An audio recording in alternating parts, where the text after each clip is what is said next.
अखिलेश यादव पर प्रहार किया। समाजवादी पार्टी का एक नेता वहां पर एक निषाद बेटी के इज्जत के साथ खिलवाड़ करता है। उस बेशरम के खिलाफ कार्रवाई करने की बजाय उसका समर्थन करते हुए दिखाई दे रहे थे। इतना ही नहीं, सीएम योगी ने 20 सालों में अखिलेश यादव की संपत्ति में हुए इजाफे पर भी हमला बोला। 2004 में अखिलेश यादव की संपत्ति 2.4 करोड़ थी और 2024 में 39 करोड़ हो गई, यानी 20 सालों में 1500% का इजाफा हुआ।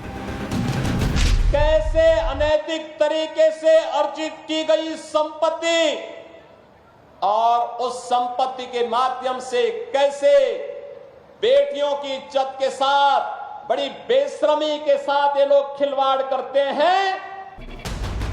कुल मिलाकर सीएम योगी ने अखिलेश यादव की गलतियों के साथ ही पूरी समाजवादी पार्टी के पोल पट्टी खोलकर लोगों के सामने रख दी। और जो अखिलेश यादव लोकसभा के नतीजों के बाद से गदगद थे, अब विधानसभा चुनाव उनके लिए आसान नहीं रहने वाला है।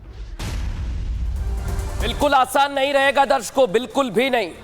2017 में जब से सीएम योगी आदित्यनाथ ने उत्तर प्रदेश की बागडोर संभाली, उसके बाद से ही उनके एजेंडे में 3 ही चीजें सबसे ऊपर रही। पहला सनातन, दूसरा लॉ एंड ऑर्डर और तीसरा महिला सुरक्षा। पिछले 7 सालों में इन्हीं तीनों चीजों पर योगी सरकार ने काम किया और उत्तर प्रदेश की तस्वीर वो बदल रहे हैं। बीजेपी तो दावा करती है कि सपा सरकार में गुंडे बदमाशों को संरक्षण मिला हुआ था। सोच लीजिए आप, लेकिन अब दौर बदल चुका है और इस सरकार में संरक्षण नहीं बल्कि हिसाब होता है बुलडोजर से। और अपराधियों को उनके किए की सजा देने के लिए योगी सरकार ने यूपी पुलिस में 20% महिलाओं की नियुक्ति का फैसला भी किया है। समाजवादी पार्टी पर हमला बोलते हुए सीएम ने कहा कि सपा का जो शासन था वहां गुंडई होती थी और वो सबने देखी, लेकिन अगले 2 साल में यूपी पुलिस में 1 लाख युवाओं की भर्ती की जाएगी। बड़ा ऐलान किया। इसमें 20% महिलाएं होंगी, 20% महिलाएं जो सपा के सौदे और गुंडों का इलाज करेंगे। दर्शक जान लीजिए आप, इसके लिए सीएम योगी आदित्यनाथ ने कह दिया है।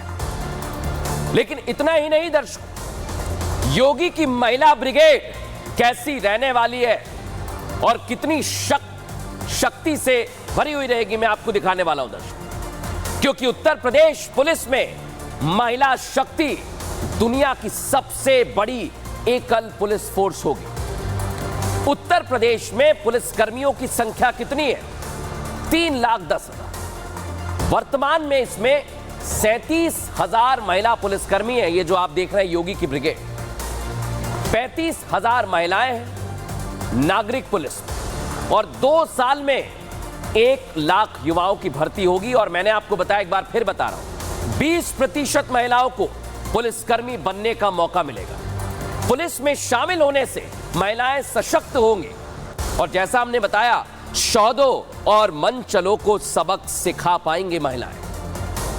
लेकिन आप सोचिए दर्शकों, समाजवादी पार्टी के नेता महिलाओं अपराध में आगे चल रहे हैं, उन पर कैसे कार्रवाई हो रही है यह भी योगी आदित्यनाथ ने बताया। महिलाओं को सशक्त बनाने की बात भी कही, सुनवाते हैं आप।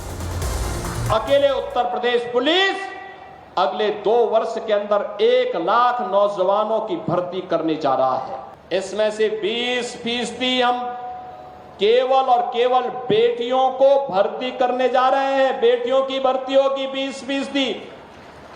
बेटियों की भर्ती इसलिए, इस समाजवादी पार्टी से जुड़े हुए जो उदंड और उच्छृंखल प्रवृत्ति के सौदे हैं, इनकी सड़कों पर ठुकाई करने के लिए बेटी जब पुलिस में भर्ती होगी तो वह उसका उपचार करने की स्थिति में होगी। देख लिया दर्शकों आपने, ये हैं वो लाल टोपी के कारनामे जिनका जिक्र कर रहे हैं योगी आदित्यनाथ। लेकिन बड़ी बात क्या है, अयोध्या कन्नौज में जो हुआ है उसने सवाल खड़े किए हैं। पहले अयोध्या और फिर कन्नौज कांड में समाजवादी पार्टी का कनेक्शन सामने आया था और इसके बाद क्या हुआ दर्शकों, अखिलेश और उनकी पूरी पार्टी बैकफुट पर आ गई। अखिलेश चाहे कितनी भी कोशिश कर ले, लेकिन वो इस सच को छिपा नहीं सकते।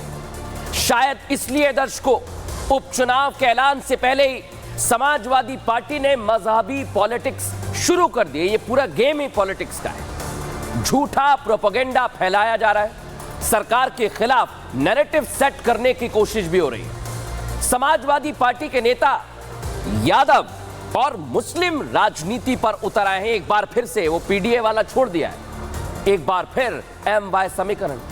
समाजवादी पार्टी के नेता रामगोपाल यादव, जिनको मैं दिखा रहा हूं, अब उपचुनाव में धांधली होने का डर लगने लगा है उन्हें। पहले ही रामगोपाल यादव आरोप लगा रहे हैं कि बीजेपी BLO पद से यादव और मुस्लिम जाति के लोगों को हटा रही है, और जिन लोगों की नियुक्ति की जा रही है वो जाति के आधार पर हो रही है। सोच लीजिए आप, ताकि उपचुनाव में धांधली हो जाए, ऐसे आरोप लगाए जा रहे हैं। इसे लेकर सपा चुनाव आयोग के दरवाजे तक दस्तक देने पहुंच गई है।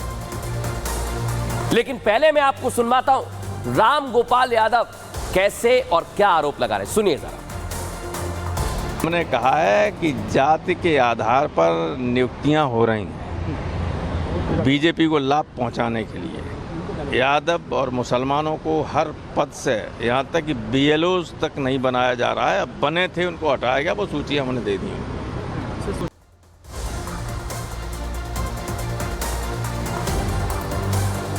तो देख लिया दर्शकों आपने, लेकिन ये क्या हो रहा है समझ लीजिए। करहल सीट की बात कर रहा हूं, 1,30,000 मुसलमान हैं और यादवों की संख्या 20,000 है। यही समाजवादी पार्टी की रणनीति है। इतना ही नहीं, अगली सीट है मिल्कीपुर, यह अयोध्या की सीट है। यहां पर भी मुसलमानों की संख्या 35,000 है और यादवों की संख्या 65,000 है। यही समीकरण है जो बिगाड़ने की कोशिश की जा रही है। कटहरी, बड़ी बात क्या, 40,000 मुसलमानों की संख्या यहां पर है और यादवों की संख्या 22,000 है। इसलिए कहा जा रहा है दर्शकों, एक और सीट है जहां पर यही समीकरण देखने को मिल रहा है, वो है फूलपुर, जहां 50,000 मुसलमान है और 70,000 यादव। इन्हीं वोटर्स पर नजर है समाजवादी पार्टी की। इसलिए अयोध्या और कन्नौज की घटना पर कुछ नहीं कह रहे, कुछ भी नहीं बोल रहे हैं दर्शकों। लेकिन आप समझिए दर्शकों, कैसे एक के बाद एक निशाने साधे जा रहे हैं और एक दूसरे पर हमला किया जा रहा है। समाजवादी पार्टी और बीजेपी क्या कह रही है, सुनवाता हूं आपको। भारतीय जनता पार्टी को आने वाले चुनाव में डर लग रहा है और इसी डर से उन्होंने ये फैसला किया है कि जहां उपचुनाव होंगे वहां यादव और